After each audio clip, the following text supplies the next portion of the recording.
Hello students, welcome to the class of Theory of Automata. Today we are going to learn about context-free grammars, which are CFGs in short. Previously आपको knowledge होगी जब हम languages की बात करते हैं Theory of Automata के अंदर, तो हमारे पास दो किस्म की languages होती हैं, regular languages and non-regular languages. जब हम रेगुलर लैंग्वेजेस की बात करते हैं तो उसके लिए हमारे पास different kind of machines available हैं, लाइक हम रेगुलर एक्सप्रेशंस बिल्डअप कर सकते हैं, हम एएफएस बिल्डअप कर सकते हैं, एनएफएस की बात कर सकते हैं, या उसके अलावा हमारे पास जो मशीन्स विद आउटपुट हैं लाइक मूरे एंड मेले मशीन हम कंस्ट्रक्ट कर सकते हैं. अगर हम नॉन रेगुलर लैंग्वेजेस की बात करें तो non regular languages regular expressions या डीएफएस एनएफएस उनके लिए कंस्ट्रक्ट नहीं किए जा सकते हैं.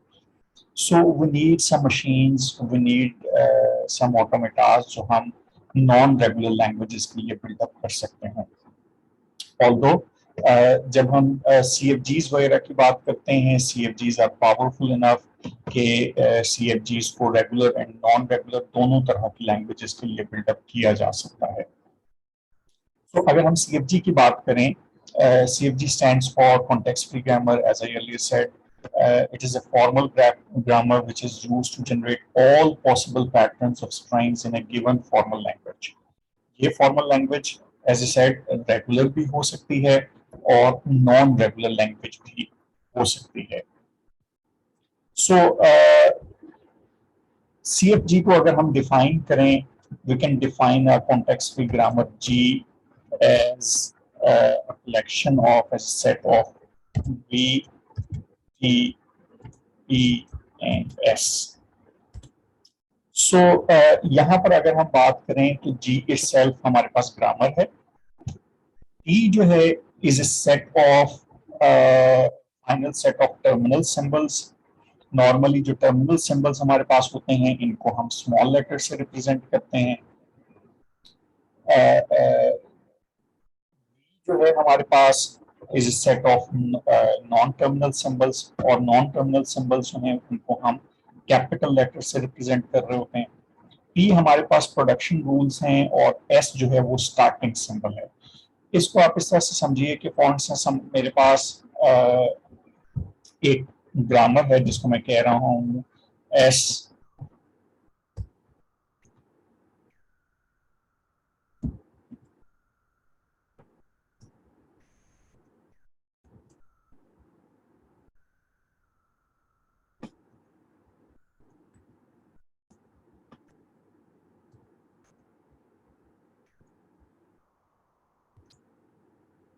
ये एक ग्रामर मैंने बिल्डअप की है जिसमें मैंने प्रोडक्शन रूल्स बनाए हैं. S can be rewritten as AS, S can be rewritten as BS, S can be rewritten as A, S can be rewritten as B और S can be rewritten as null. आगे चलने से पहले इस grammar को understand करने से पहले एक चीज ध्यान में रखिए कि ग्रामर को डिफाइन करने के हमारे पास मल्टीपल वेज हो सकते हैं. इसी ग्रामर को मैं इस तरीके से भी डिफाइन कर सकता हूँ, like S can be written as AS, S can be written as BS, S can be written as A, S can be written as B, S can be written as none. सो हम चाहें तो grammar को हम हर production rule जो है उसको एक different line के अंदर भी डिफाइन कर सकते हैं, and it is quite possible कि हम एक ही लाइन के अंदर जो हमारे पास नॉन टर्मिनल सिंबल्स हैं उसके तमाम प्रोडक्शन रूल एक ही लाइन के अंदर और सिंबल के साथ डिस्क्राइब करते हैं. So these both are possible ways and both are the correct ways of defining a grammar. अब इसके अंदर जो हमारे पास प्रोडक्शन रूल्स हैं, अगर आप उनको देखें, फॉर इंस्टेंस हम इस रूल की बात करें तो ये हम सिंपली ये कह रहे हैं कि हम एस को रिप्लेस कर सकते हैं ए एस के साथ. फॉर इंस्टेंस हमारे पास स्टार्टिंग सिंबल एस है, इस एस की जगह पर मैं लिख सकता हूं ए एस. सो ये सिंपली मैंने एक प्रोडक्शन रूल बना दिया है कि एस को रिप्लेस किया जा सकता है ए एस के साथ। इसी तरह से सेकंड मेरे पास प्रोडक्शन रूल है बी एस। अब यहाँ पर एक और मेरे पास नॉन टर्मिनल सिंबल है, इस नॉन टर्मिनल सिंबल को मैं फिर रिप्लेस कर सकता हूँ और मैं इसको बी एस के साथ रिप्लेस कर सकता हूँ, ए के साथ रिप्लेस कर सकता हूँ, बी के साथ रिप्लेस कर सकता हूँ या नल के साथ रिप्लेस कर सकता हूँ। सो अगर मैं इसको नल के साथ रिप्लेस कर दूं तो इसका मतलब ये है कि मैंने इस ग्रामर को यूज करते हुए जो प्रोडक्शंस अपनी जनरेट की हैं वो प्रोडक्शन मेरे पास उसके अंदर मैंने एक लेटर को जनरेट किया है विच is A. So this is how हम प्रोडक्शन रूल्स को यूज करते हुए अपनी ग्रामर को जनरेट कर सकते हैं। इसके अंदर एक बात हमेशा जहन में रखिएगा कि हमारे पास जितने भी नॉन टर्मिनल सिंबल्स होते हैं उन नॉन टर्मिनल सिंबल्स के लिए हमें जो टर्मिनल सिंबल्स हैं वो डिफाइन करने पड़ते हैं। एंड जैसा कि डेफिनेशन के अंदर मैंने कहा कि हमारे पास जो non terminal and terminal symbols होते हैं उनमें नॉन टर्मिनल सिंबल्स लाइक हमारे पास एस जो है वो एक नॉन टर्मिनल सिंबल है, इसको हम कैपिटल लेटर से रिप्रेजेंट करते हैं और जो टर्मिनल सिंबल्स होते हैं उनको हम स्मॉल लेटर से रिप्रेजेंट करते हैं। ये टर्मिनल सिंबल्स जो है वो हमारे पास करेक्टर्स भी हो सकते हैं जिनके ऊपर हम लैंग्वेज को बेस कर रहे हैं और ये हमारे पास नल करेक्टर भी हो सकता है। इन टर्मिनल सिंबल्स का सिंपली मतलब ये है कि जब हमने अपनी प्रोडक्शन को स्टॉप करना होगा तो प्रोडक्शन हमेशा जो टर्मिनल सिंबल्स होते हैं उनके ऊपर स्टॉप होगी, नॉन टर्मिनल सिंबल्स के ऊपर प्रोडक्शन स्टॉप नहीं हो सकती। एंड नॉर्मली जो हमारे पास नॉन टर्मिनल सिंबल्स होते हैं उनको हम लेफ्ट हैंड साइड के ऊपर लिख रहे होते हैं और राइट हैंड साइड जो होती है इसके ऊपर terminal and non terminal symbols दोनों आ सकते हैं। एक बात और यहां पर ध्यान में रखिएगा कि जब हम लैंग्वेज डिफाइन कर रहे होते हैं तो लैंग्वेज डिफाइन करने के लिए ये जरूरी नहीं होता कि हम एक ही नॉन टर्मिनल सिंबल्स यूज कर रहे हो, हम मल्टीपल नॉन टर्मिनल सिंबल्स भी यूज कर सकते हैं। And it always depends upon कि हमारे पास जो नॉन टर्मिनल सिंबल्स हमने डिफाइन करने हैं वो कितने हैं और कितनों की हमें जरूरत है। Unnecessarily non terminal symbols define करने की जरूरत नहीं होती, लेकिन ऐसी कोई रिस्ट्रिक्शन नहीं है कि हम multiple non terminal symbols define नहीं कर सकते। फॉर इंस्टेंस इसी लैंग्वेज को मैं ये जो ग्रामर है इसको मैं इस तरीके से भी डिफाइन कर सकता हूं, S can be written as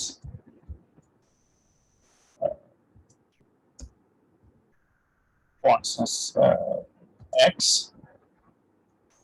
and next मैं सिंबल बना रहा हूं X can be written as ax dx or a b।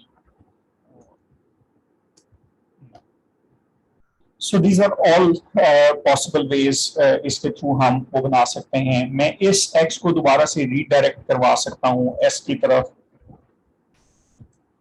और ये सारे काम किए जा सकते हैं। अब प्रोडक्शन रूल जो होंगे जो भी हम किसी भी स्ट्रिंग के लिए चेक कर रहे होंगे कि कोई पर्टिकुलर स्ट्रिंग इस लैंग्वेज से बिलोंग करती है या नहीं करती, तो हम उसकी पासिंग करेंगे, हम उसकी जो प्रोडक्शंस हैं वो जनरेट करेंगे और उसके थ्रू हम चेक कर लेंगे कि वेदर कोई भी पर्टिकुलर स्ट्रिंग किसी लैंग्वेज से बिलोंग करती है या नहीं करती है। सो यहाँ तक हम बात कर चुके हैं कि जब भी हमने कॉन्टेक्स्ट फ्री ग्रामर बनानी है तो हम ये रेगुलर और नॉन रेगुलर दोनों तरह की लैंग्वेजेस के लिए बना सकते हैं। जब भी हम कोई ग्रामर डिफाइन कर रहे होंगे तो उसके अंदर हमारे पास finite set of terminal symbols होगा, finite set of non terminal symbols होंगे, कुछ प्रोडक्शन रूल्स होंगे हमारे पास और एक स्टार्टिंग सिंबल होगा। और ये स्टार्टिंग सिंबल जो है वो नॉर्मली हम एस को कंसीडर करते हैं और ये स्टार्टिंग सिंबल बेसिकली बताता है कि हमारी प्रोडक्शंस कहाँ से स्टार्ट हो रही हैं, हम कैसे अपनी लैंग्वेज को डिफाइन कर सकते हैं।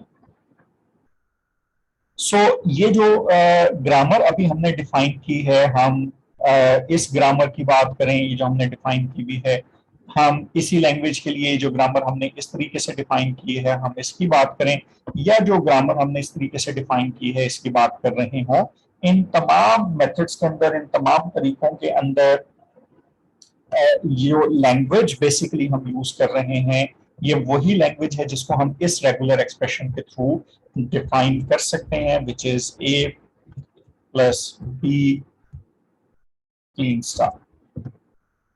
So this is the language of all possible strings of A's and B's and we can check, हम प्रोडक्शन जनरेट कर सकते हैं ये देखने के लिए कि इससे कौन सी स्ट्रिंग्स जनरेट हो रही होंगी और कौन सी नहीं होंगी। हम एक और लैंग्वेज देखते हैं,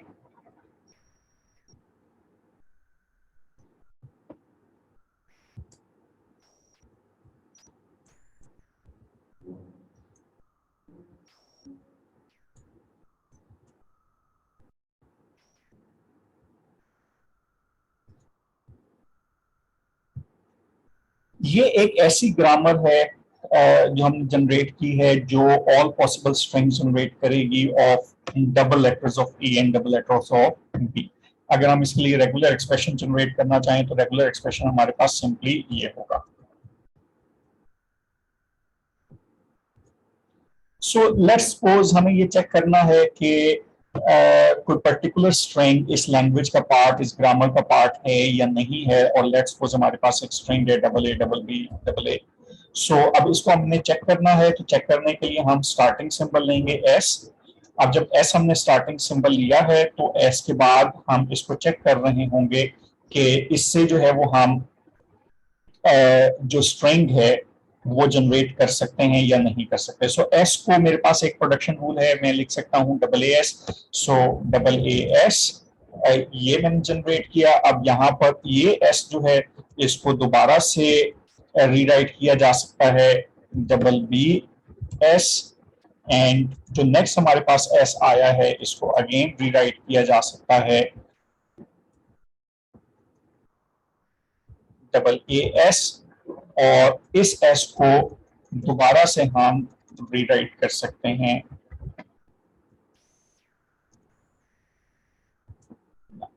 सो अगर यहां पर आप देखें तो हमारे पास इधर से डबल ए आएगा, इधर से डबल बी आ जाएगा, इधर से फिर डबल ए आ जाएगा, और ये तमाम के तमाम जो प्रोडक्शन रूल्स हैं वो हमने इस ग्रामर में से पिक किए हुए हैं। इस ग्रामर के मुताबिक ये स्ट्रिंग जो है वो वैलिडेट हो रही है। सो हम कह सकते हैं कि ये स्ट्रिंग जो है वो इस लैंग्वेज का पार्ट बनती है। लेट्स सपोज हमारे पास एक और स्ट्रिंग है जिसको हम चेक करना चाहते हैं, which is A B double A. So we want to check कि वेदर ये स्ट्रिंग जो है वो इस लैंग्वेज का पार्ट है या नहीं है। सो स्टार्टिंग सिंबल हमारे पास एस है, एस को हम रीराइट करेंगे, और जब हम एस को रीराइट कर रहे हैं हम कह सकते हैं कि हमारे पास जो फर्स्ट प्रोडक्शन रूल है that is double A S. अब जब डबल ए एस की हम बात करेंगे तो ये तो मैच नहीं कर रहा ए बी से, तो इसका मतलब है ये प्रोडक्शन रूल हम यूज नहीं कर सकते।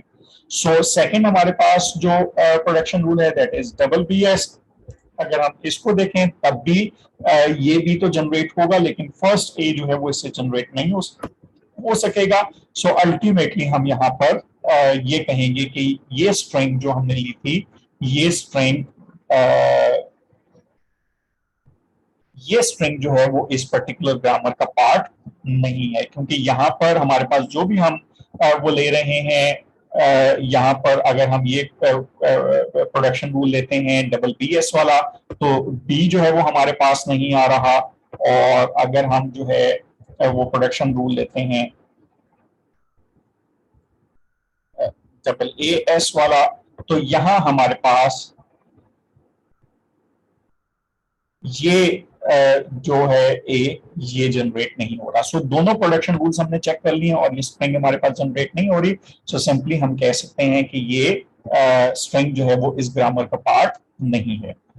नाउ एक चीज और यहाँ पर अपने ध्यान में रखिएगा, ये जो दो एग्जांपल्स हमने की हैं इन एग्जांपल्स को सामने रखते हुए, और वो ये कि ये जो कॉन्टेक्स्ट फ्री ग्रामर्स हैं, जैसा कि नाम से जाहिर है कि कॉन्टेक्स्ट फ्री हैं, इसका मतलब ये है कि हम जो स्ट्रिंग्स यहाँ पर जनरेट कर रहे होंगे इन स्ट्रिंग्स के लिए जरूरी नहीं है ये कि ये कोई मीनिंग्स भी पोजेस कर रही हों। So it is quite possible कि हम एक ऐसी ग्रामर की बात कर रहे हैं, एक ऐसी लैंग्वेज की बात कर रहे हैं कि जिसके अंदर जितने भी स्ट्रिंग्स जो हैं वो कोई भी मीनिंग्स पोजेस नहीं करती। मीनिंग पोजेस करने का मतलब क्या है कि हमारे लिए ये कंसर्न नहीं है, हमारे लिए ये मैटर नहीं करता कि जो लैंग्वेज हम यूज कर रहे हैं उस लैंग्वेज की स्ट्रिंग्स हैं उनके कोई पर्टिकुलर मीनिंग्स हैं या नहीं, बल्कि ये कॉन्टेक्स्ट फ्री ग्रामर है। ये ग्रामर जो है वो मीनिंग्स या सिमेंटिक्स या कॉन्टेक्स्ट को अंडरस्टैंड करने के बजाय जस्ट ये बताती है कि कोई स्ट्रिंग किसी पर्टिकुलर लैंग्वेज से बिलोंग करती है या नहीं करती। सो इट मींस हम सिर्फ और सिर्फ लैंग्वेज वैलिडेटर के तौर पर इस ग्रामर को यूज कर रहे हैं, इससे ज्यादा इस ग्रामर का और कोई भी काम, कोई भी टास्क नहीं होगा।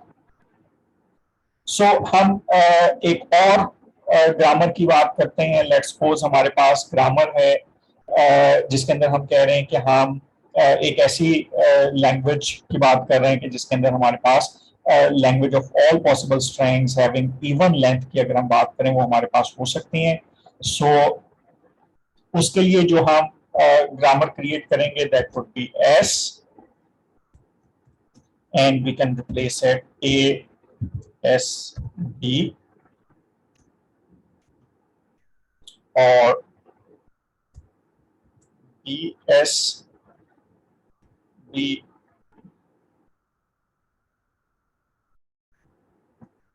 और ए एस बी और बी एस ए और सो ये हमारे पास कॉन्टेक्स्ट फ्री ग्रामर हमने बिल्डअप कर ली है इस लैंग्वेज के लिए कि जिसके अंदर हमारे पास तमाम स्ट्रिंग्स जो हैं उनकी लेंथ इवन होना जरूरी है। सो यहाँ पर हम चेक करते हैं। फॉर इंस्टेंस हमारे पास अगेन वो है double A double B double A, मैं ये स्ट्रिंग ले रहा हूँ। सो स्टार्टिंग सिंबल मेरे पास एस है। अब जब हम एस की बात कर रहे हैं तो यहाँ पर हमारे पास जो प्रोडक्शन रूल मैं इसकी ले सकता हूँ। स्टार्ट में आप देख रहे हैं कि ये डबल ए है। सो मुझे एक ऐसी सॉरी हमने यहाँ पर एक मिस्टेक कर दी है।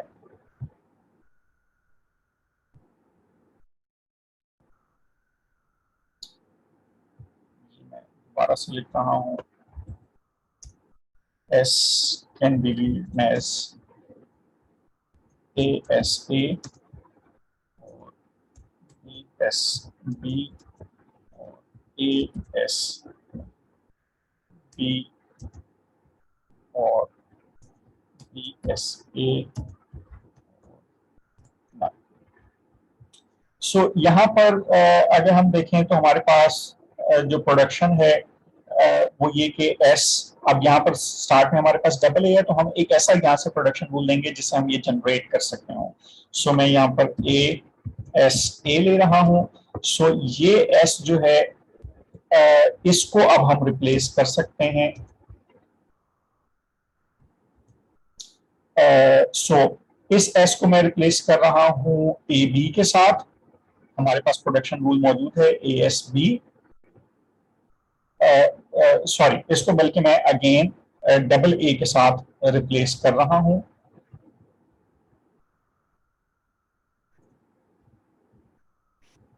ए एस ए, अब इस एस को जो है वो मैं रिप्लेस कर रहा हूं डबल बी के साथ। बी एस बी एंड ये जो एस हमारे पास है मैं इसको रिप्लेस कर रहा हूं नल के साथ। सो अब यहां पर देखिएगा कि हमारे पास जो स्ट्रिंग है वो इस तरह से जनरेट होगी कि इधर से ए आया, देन हमारे पास ए आया, उसके बाद बी हमारे पास आया एंड देन बी हमारे पास यहां से आया, ये ए हमारे पास यहां से आ रहा है और ये ए हमारे पास यहां से आ रहा है। सो ए बी बी ए ये हमारे पास स्ट्रिंग जनरेट हो गई है।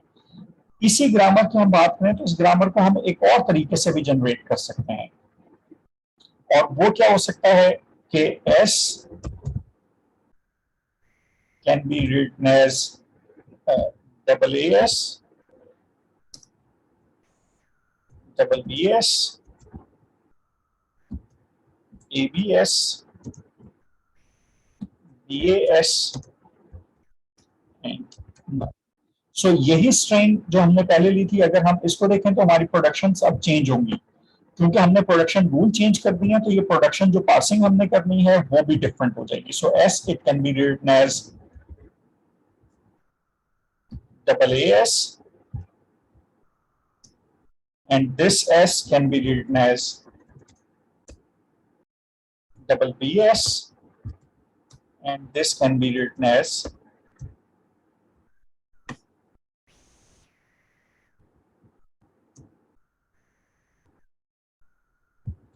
double AS. So finally, this S can be replaced as सो अब यहाँ पर आप देखें तो हमारे पास ये जो स्ट्रिंग्स हैं, ये अगेन ये स्ट्रिंग्स जनरेट हो गई हैं, A B B A and so ये स्ट्रिंग हमारे पास वैलिडेट हो रही है। सो यहाँ पर आपने एक और चीज ये देख ली कि एक ही लैंग्वेज की ग्रामर जो है वो डिफरेंट तरीकों से बिल्डअप की जा सकती है। सो ये जो एग्जांपल्स हमने यहाँ पर की हैं अब तक, ये एग्जांपल्स रेगुलर लैंग्वेजेस से रिलेट कर रही थी। सो हम जो नॉन रेगुलर लैंग्वेजेस हैं उन नॉन रेगुलर लैंग्वेजेस के लिए भी CFGs क्रिएट कर सकते हैं। सो जब हम नॉन रेगुलर लैंग्वेजेस के लिए CFGs क्रिएट करेंगे तो वो भी इसी तरीके से क्रिएट होंगी जिस तरह से रेगुलर लैंग्वेजेस के लिए हमने CFGs क्रिएट किए हैं। सो फॉर इंस्टेंस हमारे पास लैंग्वेज है ए बी, और हम यहाँ पर इसकी जो पावर ले रहे हैं वो हम कह रहे हैं AN BN। So AN BN जो हम ऑलरेडी पंपिंग लेमा के थ्रू प्रूव भी कर चुके हैं। इसके लिए हम बात करें AN BN, इसके लिए अगर हमने CFG क्रिएट करनी हो तो वो CFG इस तरीके से क्रिएट होगी। S can be written as ASB and AB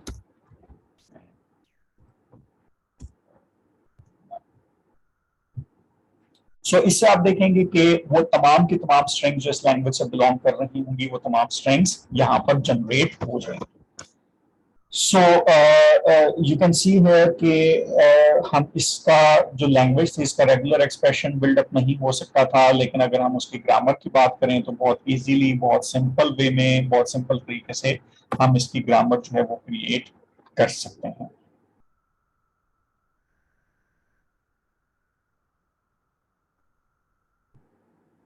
सो आज के लिए हम लेक्चर जो है वो यहीं पर स्टॉप कर रहे हैं। नेक्स्ट टाइम हम कुछ मजीद एग्जांपल्स जो हैं वो CFGs की देखेंगे, और नेक्स्ट वीडियो के अंदर हम ये भी देखेंगे कि इसको नॉर्मलाइज कैसे किया जा सकता है, और जो CFGs हैं उनको चॉम्स्की नॉर्मल फॉर्म के अंदर कैसे कन्वर्ट किया जा सकता है।